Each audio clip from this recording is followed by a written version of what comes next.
Welcome to the Fear and Greed Afternoon Report for Thursday, the 2nd of March 2023. I'm Sean Aylmer. Every afternoon we've got the 5 stories that happened today that you need to know about. Story number 1, the S&P ASX 200 finished up slightly to 7,255 points. The standout was BHP, which surged 4%, and that rise pretty much explains why the bourse ended in the black.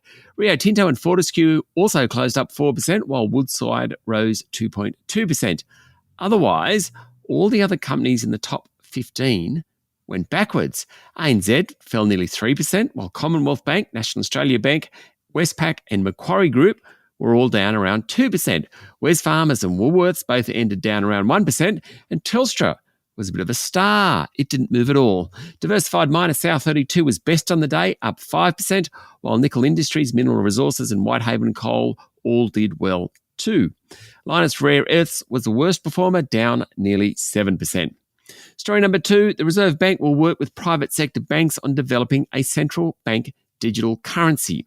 Commonwealth Bank and ANZ are 2 of 14 banks, fintechs and payment companies that will look at the use case and economic benefits for a central bank digital currency. Reserve Bank Assistant Governor Brad Jones said the pilot program will contribute to hands-on learning by industry and to policymakers' understanding of how a CBDC can benefit the economy. Now, he said the case for an institutional wholesale central bank digital currency seems stronger than a retail digital units. It's interesting because it just shows how far the Reserve Bank has gone thinking about digital currencies.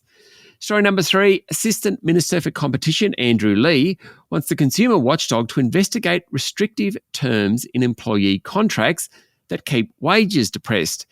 He was referring to things like non-compete clauses, saying they prevent job mobility and keep wages low. They're also highly regular in white-collar jobs. Leigh also mentioned no-poach clauses in franchise agreements as a barrier to job switching. Leigh pointed to evidence that Australia's heavily concentrated market is hurting workers, especially in the regions where there's limited employer choice. Now, a new Treasury working paper shows that wages tend to be lower in concentrated markets, such as regional Australia, and while they aren't getting more concentrated, the downward pressure on wages is intensifying. Story number 4, Australia Post is to get updated with an overhaul of its 25-year-old regulations.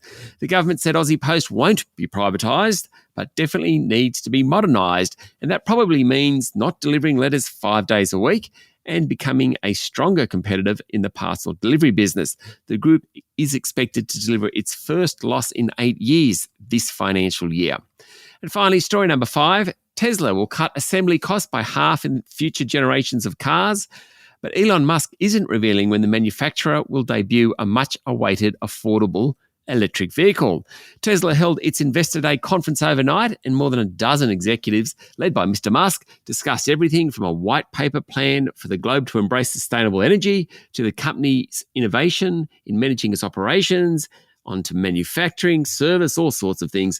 According to Reuters, executives said Tesla's next generation platform will include more than one vehicle built in standardized factories. Following the meeting, Tesla's share price fell 5%. That's it for the afternoon report for Thursday, the 2nd of March, 2023. Don't forget to hit follow on the podcast and find Fear and Greed on LinkedIn, Instagram, Twitter and Facebook. Join Michael Thompson and I tomorrow morning for the Fast 5 by Fear and Greed, the top 5 business stories you need to know in just 5 minutes. I'm Sean Aylmer. Enjoy your evening.